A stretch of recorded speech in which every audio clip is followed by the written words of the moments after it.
Mentorship की बात आई, आप तो अपने एंड पे काम कर रहे हैं। जोक्टा एकेडमी जो है वो एक ब्रांड है आज की डेट में और सारी चीजें वैसे हो रही है। जो मेंटरशिप है बेसिकली वो तो सिस्टम की आती है ना, जो कि इस वक्त चला रहे हैं सिस्टम को, चाहे ABCD कोई भी हो। सर हम नौकरी ले भी लेंगे तो क्या कर लेंगे नौकरी लेके, हमारा जो टाइम है वो तो निकल गया। उस टाइम से हिमाचल के अंदर क्या जो थोड़ी प्रोसेस है वो थोड़ी डिले हुई है एग्जाम निकलने में और चाहे रिजल्ट निकलने में।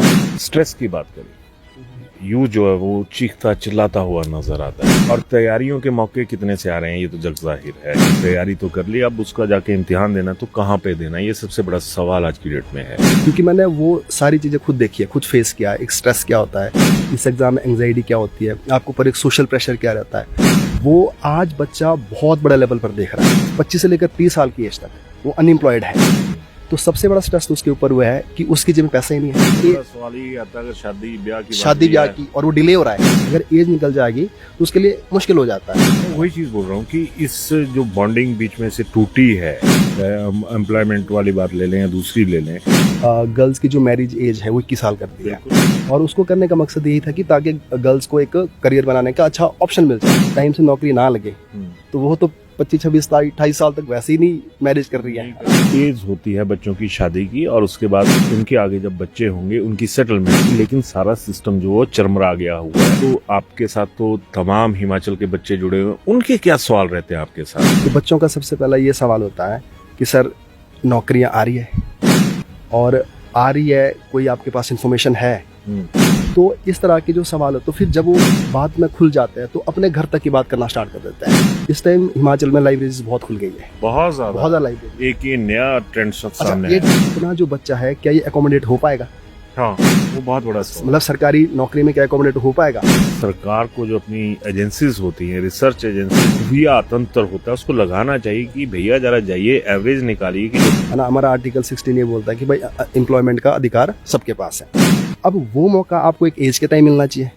अगर उनकी वो जॉब नहीं लगती तो उसके लिए उनके पास एक दूसरा रास्ता होना चाहिए। मतलब पहाड़ी साइकी बोलता हूँ। तो इसमें ना हमें बचपन से यही सिखाया गया है कि भैया आपको सरकारी नौकरी ही लेनी पड़ेगी ना। आज की डेट से IITians है, वो भी जाके UPSC की प्रिपरेशन कर रहे हैं, पर उनको पता है कि अगर हमारा UPSC सिलेक्ट नहीं हुआ तो हमारे पास दूसरा काम है। IIT की बात करी यहाँ पर तो ITI का भी अगर देखा जाए, जो एक बेसिक स्ट्रक्चर होता है उसमें भी जो सरकार की तरफ से फेलियर है वो शरेआम नजर आ रहा है। जो स्किल्स की बात करें, दुख इस बात का हो जाता है कि अच्छे टीचर है, वो उन्होंने इंटरव्यू फेस करे हुए, बट वो इतने एक्सपर्ट नहीं है टेक्नोलॉजी में। रीएम्प्लॉयमेंट, अब पुराने हथियारों के साथ कितना सा आप वार कर लोगे? आज का जो दौर है ना वो वैसे भी बड़ा फास्ट है और एंजाइटी एकदम अटैक कर जाती है। वेल एजुकेटेड नक्सलाइट्स नहीं तैयार हो जाएंगे इस तरह से अगर देखा जाए तो। देखो ये तो पक्की बात है। एक बहुत बड़ा खतरा जो है वो सरकारों की तरफ से यहाँ पर बनता हुआ नजर आ रहा है, इस चीज से इनकार नहीं किया जा सकता। उस गवर्नेंस को एफिशिएंट तब बोलेगा हम जब उसमें प्रोसेस फास्ट हो। बच्चों के ग्रीवेंसेस है वो सड़कों में आ रखे हैं, उनकी बात सुनी जाए। यहाँ तो बात सुनने से भी परहेज किया जा सकता है, चाहे सरकार जो मर्जी हो। बहुत सारे प्लेटफॉर्म है, एजुकेशन मिल जाती है, चाहे गूगल है, आजकल AI का जमाना है। सिर्फ उनको एक मेंटरशिप चाहिए होती है, उनको एक दिशा चाहिए होती है। तो हमारी ये भी कोशिश रहती है कि हम वो अभिवादन स्वीकार करें। मैं उदय पठानिया। एजुकेशन और एजुकेशन की जब बात आती है तो हिमाचल में ऐसा लगता है कि जो सिस्टम है उसको एजुकेशन की ज़रूरत है। और बहुत सारी चीज़ें ऐसी होती हैं जहाँ पर जो एजुकेशन के फील्ड में मास्टर्स होते हैं, एक तरह से माने जाते हैं, तो उनसे बातचीत करना भी ज़रूरी हो जाता है। आज इसी कड़ी में मेरे साथ हैं सुरेश जोक्टा जी, जो कि जोक्टा एकेडमी के MD भी है, सर्वे सर्वा है। और जोक्टा एकेडमी के बारे में बात करूं तो इनका जो रसूख रहा है और जो इनका सक्सेस रेट रहा है वो बहुत ज़बरदस्त रहा है। तो आज जोक्टा साहब धर्मशाला में थे, तो इनसे गुजारिश की कि जोक्टा साहब ज़रा आइए और थोड़ी सी बातचीत करते हैं इनके साथ। जोक्टा साहब स्वागत आपका बहुत बहुत। धन्यवाद। सबसे पहले तो मैं ब्लैक एंड वाइट जो ब्रॉडकास्ट है इसका धन्यवाद करता हूँ कि आपने मुझे मौका दिया इस अहम मुद्दे पर बात करने के लिए, जो एजुकेशन का मुद्दा है और हिमाचल प्रदेश के जो स्टूडेंट्स है, बच्चे हैं, वो किस डायरेक्शन में जा रहे हैं। वही सबसे बड़ी चीज़ है जोक्टा साहब। देखो अगर मैं स्टार्ट करूँ तो मैं खुद एक एस्पिरेंट रहा हूँ और एक ग्रामीण परिप्रेक्ष्य से आता हूँ। तो मैंने जो अपनी एजुकेशन देखी है वो बिल्कुल गाँव से देखी है और मैं हिंदी मीडियम से पढ़ा हूँ और इवन मैंने कॉलेज मास्टर तक मैंने हिंदी मीडियम से पढ़ा और उसके बाद मैं कंपटीशन में उतरा। तो वहाँ मैंने बहुत सारी चैलेंजेस देखी और वो चैलेंजेस आज भी बच्चे देख रहे हैं हिमाचल का, क्योंकि हर एक बच्चा हिमाचल का ऐसा नहीं कि जो शहरों से पढ़ा है बिल्कुल, और जिसके बिल्कुल। पास वो सारी फैसिलिटी रही होगी, और जो कुछ चुनिंदा बच्चों के पास है, हम्म, तो उनका क्या लेवल है और उनकी क्या डिमांड रहती है, तो ये मैं सारा समझता हूँ। तो उसी बात को ध्यान में रख के हमने 2014 में मैंने एकेडमी स्टार्ट कर दी थी। और जब मेरे अपने एग्ज़ाम के जो वो थे, मेरे अटेम्प्ट्स थे, वो एग्जॉस्ट हो गए थे, मैं इंटरव्यू तक पहुंचा एचएस के। उसके बाद मुझे लगा नहीं, जो मैंने कुछ सीखा है उसको क्यों ना इम्पार्ट किया जाए स्टूडेंट्स के बीच में। बिल्कुल। तो उसके लिए मैंने 2014 में चंडीगढ़ में एकेडमी स्टार्ट की। और फिर मुझे लगा कि हर एक बच्चा चंडीगढ़ तो नहीं आ सकता, बिल्कुल। तो इसकी जो ब्रांचेस है वो हिमाचल में होनी चाहिए। हम्म, फिर जाके हमने शिमला में स्टार्ट किया, और अभी हमने 1 साल पहले यहाँ धर्मशाला में स्टार्ट किया।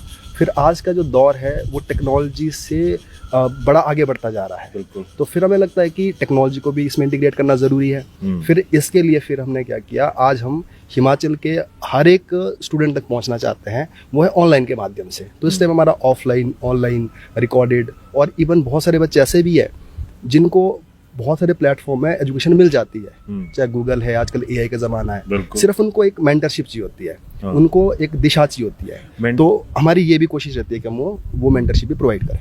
मेंटरशिप की बात आई, आप तो अपने एंड पे काम कर रहे हैं, जो एकेडमी जो है वो एक ब्रांड है आज की डेट में, और सारी चीज़ें वैसे हो रही हैं। लेकिन जो मेंटरशिप है बेसिकली वो तो सिस्टम की आती है ना, जो कि इस वक्त चला रहे हैं सिस्टम को, चाहे ABCD कोई भी हो। देखो, वो भी मैं समझता हूँ ना, जो आज बच्चे हैं, देखो मैं तो हमेशा बच्चों के साथ हमेशा खड़ा रहने की कोशिश करता हूँ, क्योंकि मैंने वो सारी चीज़ें खुद देखी है, खुद फेस किया है। एक स्ट्रेस क्या होता है, इस एग्ज़ाम में एंग्जाइटी क्या होती है, आपको पर एक सोशल प्रेशर क्या रहता है, वो आज बच्चा बहुत बड़े लेवल पर देख रहा है। मैं उसी चीज़ पे आने लगा था, अच्छा कि आपने इस मुद्दे को पहले शुरू कर दिया। स्ट्रेस की बात करी, यू जो है वो चीखता चिल्लाता हुआ नजर आता है, तो इसमें वो स्टडी करेगा, अपनी तैयारी करेगा, और तैयारियों के मौके कितने से आ रहे हैं ये तो जग जाहिर है कि तैयारी तो कर ली, अब उसका जाके इम्तिहान देना तो कहाँ पे देना, ये सबसे बड़ा सवाल आज की डेट में है। देखो, अगर हम स्ट्रेस की ना एक स्टेप बाय स्टेप बात करें, क्योंकि जो हमारा एजुकेशन सिस्टम है वहाँ पे कुछ पढ़ाने का जो तरीका है वो डिफरेंट है, और जब बच्चा कंपटीशन में आता है वहाँ पे जो पढ़ाई का जो तरीका है वो एकदम डिफरेंट हो जाता है। और उसके कुछ पर्सनैलिटी के ट्रेट होना ज़रूरी है कि स्ट्रेस कैसे मैनेज करना है और कंपटीशन के लिए कैसे फाइट करना है। स्ट्रेस मैनेजमेंट वाली बात तो बहुत बड़ी है आज की डेट में। तो अब देखो, स्ट्रेस भी कई तरह के है। एक तो देखो ना, आज की डेट से जो सबसे बड़ा स्ट्रेस है कि अगर बच्चा 25 साल की उम्र में, 25 से लेकर 30 साल की एज तक वो अनएम्प्लॉयड है, तो सबसे बड़ा स्ट्रेस तो उसके ऊपर वो है कि उसकी जेब में पैसा ही नहीं है। अच्छा, दूसरा क्या है कि जब वो पढ़ने आता है, हमने देखा है कि जब वो पढ़ने आता है बच्चा, तो घर से आ जाएगा पढ़ने के लिए, वो पूरा मोटिवेट होता है। फिर बाद में ना उसको एकदम ख्याल आने लग जाते हैं कि यार मेरे पापा रिटायर होने वाले हैं, ठीक है, मेरे बहन की शादी होने वाली है, और वो चाहता है कि मैं वहाँ भी कंट्रीब्यूट करूँ। बट असल में क्या हो रहा है कि ना वो पढ़ाई कर पा रहा है, वहाँ भी जस्टिस नहीं दे पा रहा है पढ़ाई को, और उधर से उसको लगता है कि मेरा कुछ कंट्रीब्यूशन नहीं है। तो ऐसी स्थिति में क्या है कि इकोनॉमिक जो स्ट्रेस है वो रहेगा उसके ऊपर, क्योंकि हिमाचल में जो ज़्यादातर लोग हैं वो गवर्नमेंट एम्प्लॉई है, तो उनको लगता है कि फादर रिटायर हो जाएंगे तो फिर मेरे ऊपर मैं क्या करूँगा, किस तरह से संभालूंगा चीज़ें। तो उसके बाद दूसरा स्ट्रेस आता है एक सोसाइटी का। अब सोसाइटी का भी एक स्ट्रेस रहता ही है कि आप क्या कर रहे हो, बिल्कुल, कोई पूछता है क्या कर रहा है। फिर सबसे एक बड़ा सवाल ये आता है अगर शादी ब्याह की, और वो डिले हो रहा है, उनका जो एक टाइम था वो डिले हो रहा है। और आज की डेट से बच्चे जब मेरे से बात होती है तो यहाँ तक बोलता है, सर हम नौकरी ले भी लेंगे तो क्या कर लेंगे, नौकरी लेके हमारा जो टाइम है वो तो निकल गया है। और अभी देखो, मैं किसी को कोई ब्लेम नहीं कर रहा हूँ, पर मुझे ऐसा लगता है कि कुछ टाइम से हिमाचल के अंदर क्या जो थोड़ी प्रोसेस है वो थोड़ी डिले हुई है एग्ज़ाम निकलने में और चाहे रिजल्ट निकलने में। तो मैं चाहता हूँ कि चाहे जो भी है सिस्टम के अंदर, उनको इतना समझना चाहिए कि हमारा जो ये डेमोग्राफिक डिविडेंड है ये हमारा एक एसेट्स है, और इसको अगर सही दिशा दी जाए, इसको कॉन्फिडेंस दिया जाए और इसकी बात सुनी जाए, तो हिमाचल के लिए बहुत बड़ा एसेट्स हो सकता है। तो और वो भी उस टाइम जब उसकी एज है, अगर एज निकल जाएगी तो उसके लिए मुश्किल हो जाता है। तो ऐसी जो चीज़ें हैं, तो वो चाहे सामाजिक स्तर पर है, चाहे इकोनॉमिक स्तर पर है, और बाद में साइकोलॉजिकल हो जाती है, क्योंकि उसकी आदत हो जाती है उस स्ट्रेस में रहने की, उस टेंशन में रहने की। तो जब साइकोलॉजिकल लेवल पर पहुंच जाती है तो उसके और भी आगे कॉज बन जाते हैं। मैं वही चीज़ बोल रहा हूँ कि इस जो बॉन्डिंग बीच में से टूटी है, चाहे हम एम्प्लॉयमेंट वाली बात ले लें या दूसरी ले लें, कि 30 साल तक तो वैसे ही जिस तरह से बात चली हुई थी कि पिताजी माताजी रिटायर हो जाएंगे, उनकी पेंशन अगर देखी जाए तो वो लाखों रुपए में जाएगी, और इनकी जो सैलरी है वो 20-25 हज़ार तक सिमट जाएगी। यही सोचने वाला एक बात है। अच्छा, अभी देख हमने जैसे हिमाचल में क्या है कि गर्ल्स की जो मैरिज एज है वो 21 साल कर दी है। और उसको करने का मकसद यही था कि ताकि गर्ल्स को एक करियर बनाने का अच्छा ऑप्शन मिल जाए। बट अब यहाँ तो ऐसा है कि अगर टाइम से नौकरी ना लगे तो वो तो 25, 26, 28 साल तक वैसे ही नहीं मैरिज कर रही है ना। तो ये चीज़ें बड़ी समझने वाली है कि सोसाइटी में ये क्या चल रहा है। बिल्कुल, यहाँ पे एक बात और भी गौर करने वाली है कि जिस तरह से एक सोशल स्ट्रक्चर को देखा जाए तो एक एज होती है बच्चों की शादी की, और उसके बाद उनके आगे जब बच्चे होंगे उनकी सेटलमेंट की, लेकिन सारा सिस्टम जो वो चरमरा गया हुआ है या यूं कहें कि ध्वस्त हो गया है, इस चीज़ से इनकार नहीं किया जा सकता। खैर, ये जब सारी चीज़ें हो रही हैं तो आपके साथ तो तमाम हिमाचल के बच्चे जुड़े हुए हैं, उनके क्या सवाल रहते हैं आपके साथ? देखो, उनके ना ज़्यादातर सवाल ये होता है, जैसे देखो हम बच्चों को पढ़ा रहे हैं, है ना, एट द एंड हम भी काम कर रहे हैं और बहुत सारे लोग हमारे साथ जुड़े हुए भी हैं, चाहे वो टीचिंग के तौर पर है, चाहे हमारे कंटेंट बनाते हैं, जिस तरह से हम कर पाते हैं। अच्छा, जो बच्चों का सवाल है तो बच्चों का सबसे पहला ये सवाल होता है कि सर नौकरियां आ रही है, और आ रही है, कोई आपके पास इंफॉर्मेशन है? तो अब हमारे पास ऐसी कोई इन्फॉर्मेशन नहीं होती है ना, हम कहाँ से ऐसी इन्फॉर्मेशन लेकर आते हैं? तो हम उनको सिर्फ एक कॉन्फिडेंस दे सकते हैं, उनकी काउंसलिंग कर सकते हैं, उनकी मेंटरशिप कर सकते हैं, है ना। तो इस तरह के जो सवाल है, तो फिर जब वो बात में खुल जाते हैं तो अपने घर तक की बात करना स्टार्ट कर देते हैं कि सर मेरा इस टाइम मैं इस फेज से गुजर रहा हूँ और मेरी फैमिली में ये चल रहा है। तो जब वो उस लेवल तक पहुँचता है तो कहीं ना कहीं वो चीज़ें कनेक्ट हो जाती है। तो कनेक्ट जब हो जाती है तो वो फिर ना उनकी पढ़ाई हो पा रही है, ना वो कुछ और कर पा रहे हैं। और कई बार मैंने ये देखा है कि पेरेंट्स उनको सपोर्ट भी करते हैं। कई बार मेरे पास पेरेंट्स आते हैं तो वो इतनी बात बोलते हैं कि कोई नहीं बेटा, मेरी सैलरी आती है और मैं सपोर्ट करूँगा आपको। और कई बार तो पेंशन जिनको मिल रही है वो भी ये बोलते हैं कि कोई बात नहीं, कि आप तैयारी करो। तो इसका मतलब है उनको एक उम्मीद है, एक होप है कि कुछ ना कुछ होगा। तो अब इस बात पे ये देखने की बात है कि हमारे, अगर देखोगे आप, इस टाइम हिमाचल में लाइब्रेरीज बहुत खुल गई है, बहुत ज़्यादा लाइब्रेरी। एक ये नया ट्रेंड सामने ये ट्रेंड ऐसा नहीं है कि लाइब्रेरी के अंदर कोई रिसर्च हो रही है। देखो ना, बच्चे तैयारी कर रहे हैं लाइब्रेरी में, अब तैयारी कर रहे हैं किसी एग्जाम की, और एग्जाम अब ऐसा है कि एग्जाम ऐसा नहीं कि सभी यूपीएससी की प्रिपरेशन कर रहे हैं या एचएस की प्रिपरेशन कर रहे हैं, छोटे एग्जाम की तैयारी करते हैं। तो उन लाइब्रेरी में जो एक माहौल बना है पढ़ाई का, तो वो कई बार तो ऐसा समझ नहीं आता कि इतना जो बच्चा है क्या ये अकोमोडेट हो पाएगा। हाँ, वो बहुत बड़ा मतलब सरकारी नौकरी में क्या अकोमोडेट हो पाएगा।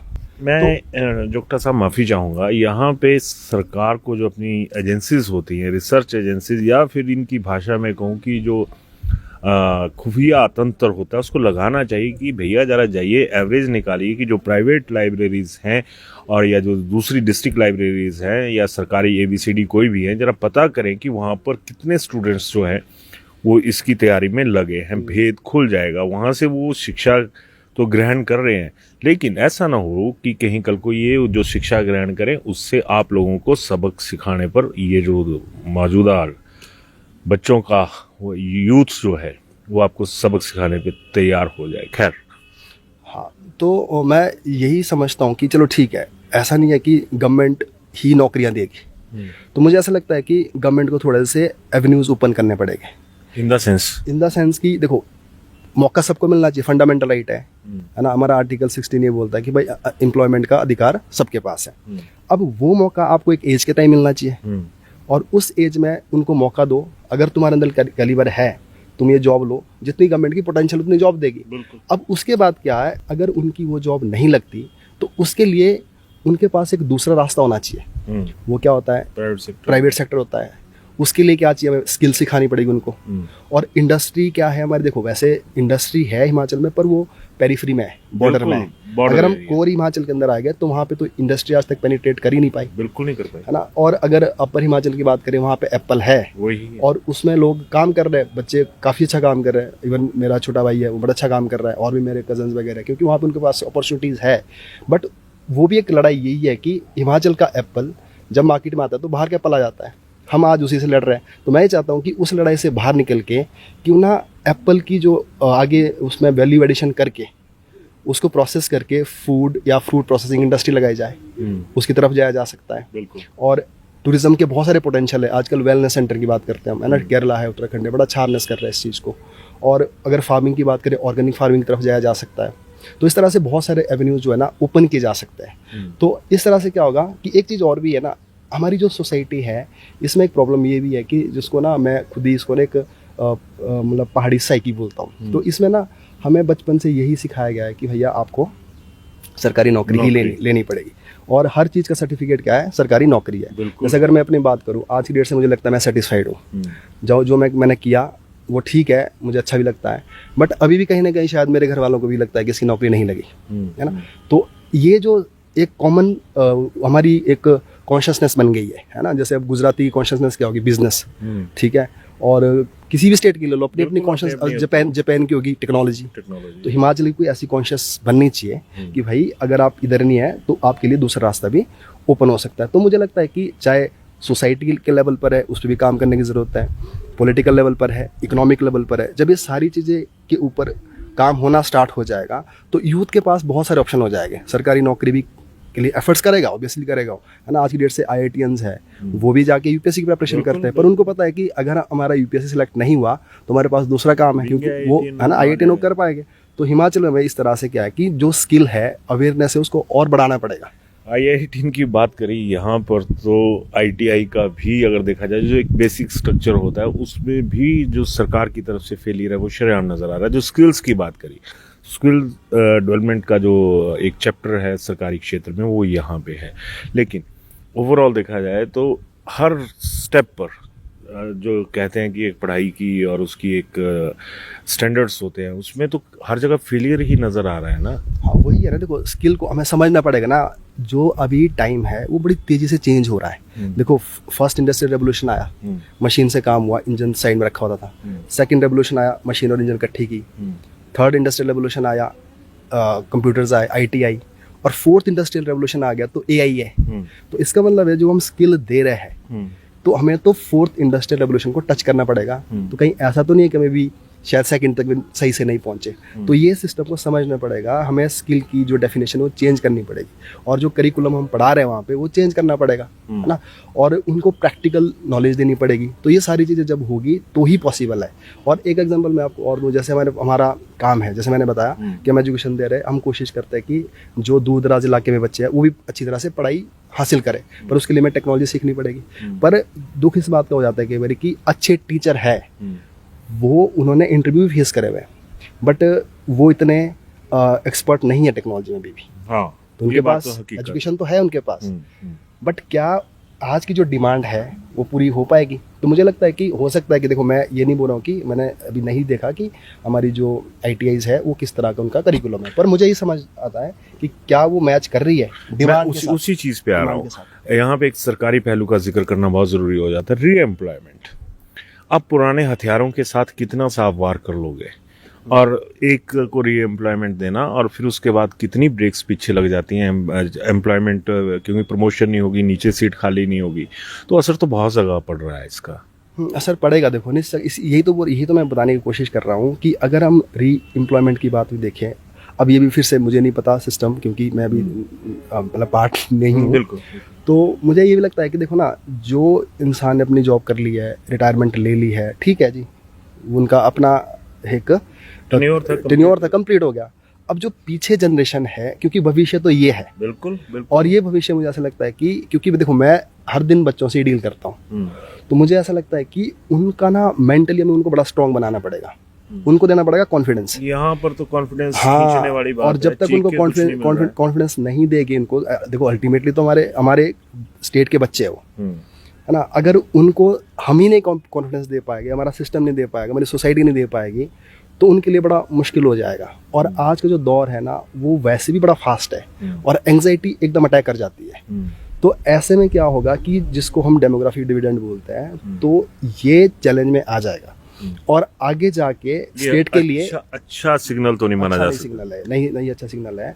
तो इसके हो सकता है कि आगे पॉलिटिकल भी इसके वेल एजुकेटेड नक्सलाइट्स नहीं तैयार हो जाएंगे इस तरह से, अगर देखा जाए तो। देखो ये तो पक्की बात है। देखो जो मर्जी हम बात करें कि एट द एंड क्या है कि इसका डायरेक्ट लिंक है।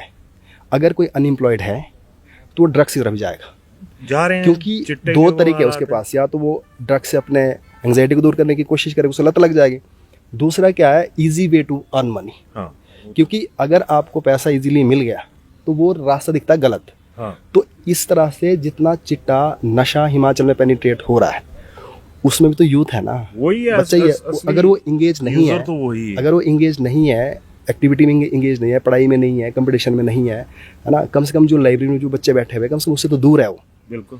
तो इसका भी कब तक बैठेगा लाइब्रेरी में? सीधा सीधा लिंक इसका अनएम्प्लॉयमेंट से, आगे क्राइम से भी हो सकता है, और अनएम्प्लॉयमेंट का सीधा सीधा लिंक ड्रग्स के साथ है। तो ये दिख रहा है चीजें, ये दिख रही है ये चीजें, मैंने मजा आ रहा है आज बात करने का कि सरकारों को नजर नहीं आती। हेड ऑफ द इंस्टीट्यूशन जिसको कह सकते हैं, जिसमें मुख्यमंत्री, मंत्री, टॉप क्लास ब्यूरोक्रेट्स, टेक्नोक्रेट्स, क्या कभी आप लोग ऐसी सलाहें जो हैं वो आपस में देते हैं एक दूसरे से, या बात करते हैं उस मुद्दे के ऊपर? आम आदमी के साथ आप लोगों का कितना सा कम्युनिकेशन है ये हर कोई जानता है, लेकिन एक बहुत बड़ा खतरा जो है वो सरकारों की तरफ से यहाँ पर बनता हुआ नजर आ रहा है। इस चीज़ से इनकार नहीं किया जा सकता। अगर कल को वेल एजुकेटेड नक्सलाइट सामने आए तो फिर आप लोगों को कोई माफ़ नहीं करेगा, इस चीज़ से भी इनकार नहीं किया जा सकता। अगले बात पे आता हूँ डॉक्टर साहब, ये जिस तरह का अभी तक सिनेरियो बना हुआ है, इसको डैमेज कंट्रोल करने का क्या जरिया नजर आता है आपको कि इसको इस तरह से कंट्रोल किया जा सकता है?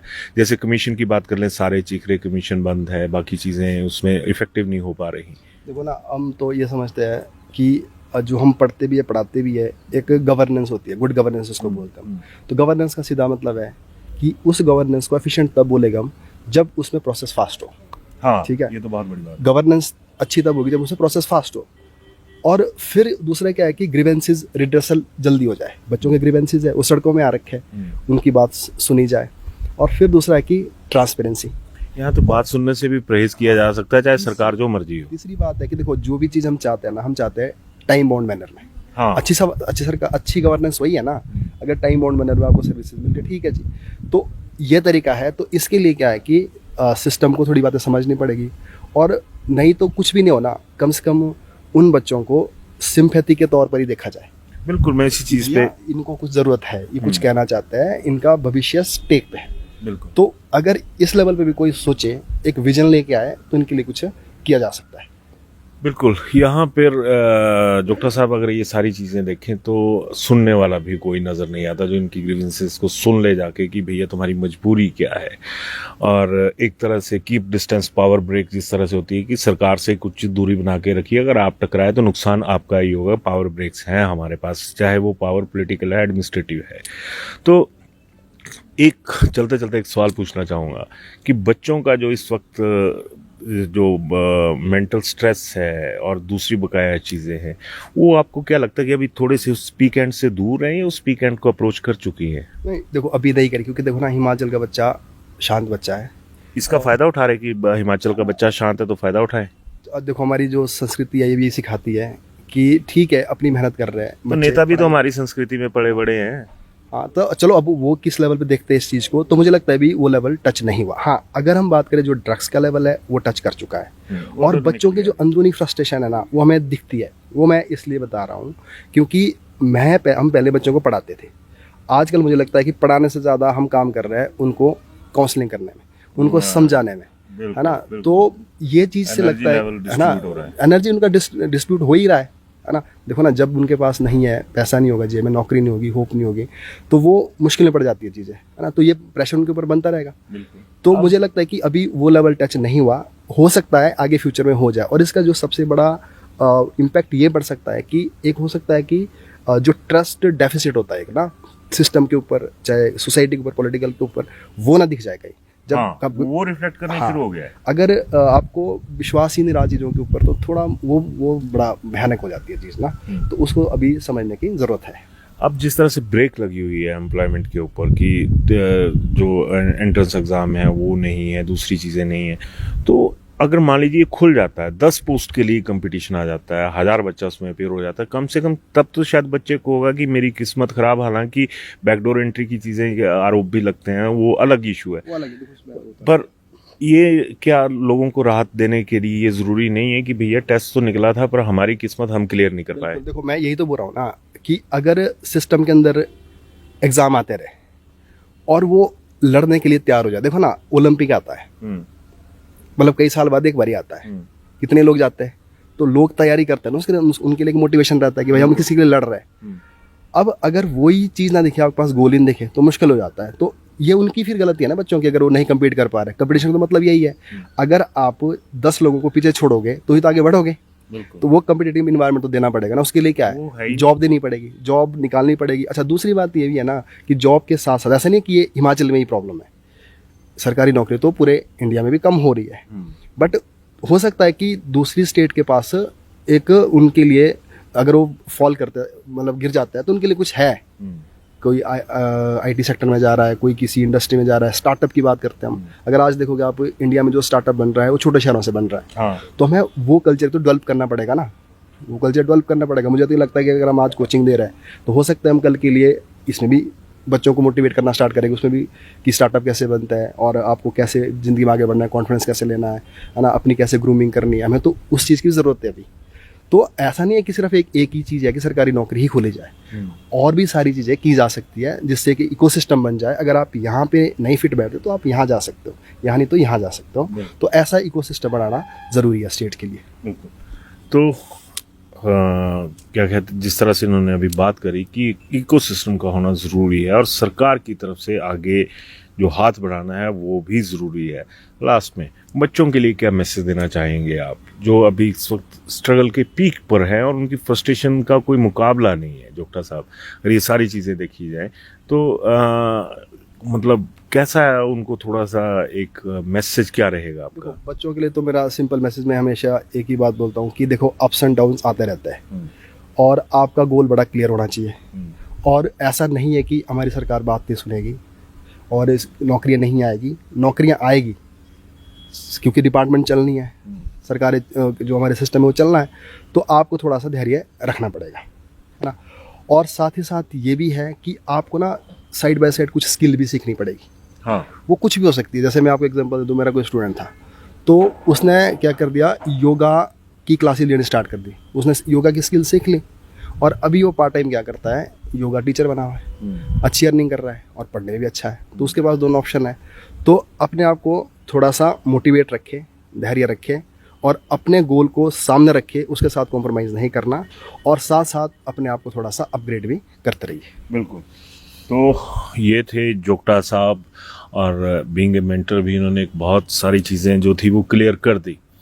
और आपको भी सोचना चाहिए कि आप स्किल्स जो आपको बाहर दूसरे जो रोज़गार के क्षेत्र हैं वहाँ पे कितना सा आपको हेल्पफुल हो सकते हैं। और ले देकर बात आ जाती है सरकार की, सरकारों को भी सोचना चाहिए। बहुत बढ़िया बात कही इन्होंने कि सरकारें चलेंगी तो सिस्टम भी चलेगा, सिस्टम तब चलेगा जब वहाँ पर लोगों की भर्तियाँ होंगी। तो हिम्मत ना हारें, आगे बढ़े। और एक हमारी तरफ से भी आपको शुभकामनाएं हैं इस मसले पर कि आप लड़िए, हालात से लड़िए। और जो दूसरी चीज़ें हैं जिनका असर पड़ रहा है समाज में, एक तरह से जो बिखराव आने शुरू हुआ है, सोच बौद्धिक बिखराव, उसके ऊपर जो जोड़ है वो सरकार का जो भरोसे का सीमेंट है उसका लगना ज़रूरी है। ज़रूर बताइएगा बातचीत कैसी लगी। धन्यवाद। कॉस्ट से भी कम मेकिंग चार्जेस लेना ही सब कुछ नहीं होता। ज्वेलरी खरीदते समय ये भी जरूर ध्यान रखिए कि आप किससे खरीद रहे हैं, क्या वो ब्रांड ट्रस्टेड है और आपके पैसे की कदर करता है। जी हाँ, भूषण ज्वेलर्स है हजारों लोगों का विश्वास और मोस्ट ट्रस्टेड ज्वेलरी ब्रांड, जहां आपको मेकिंग चार्जेस पर छूट के साथ सोने की गुणवत्ता और उम्र भर का विश्वास भी मिलता है, क्योंकि भूषण ज्वेलर्स है ए बॉन्ड ऑफ ट्रस्ट।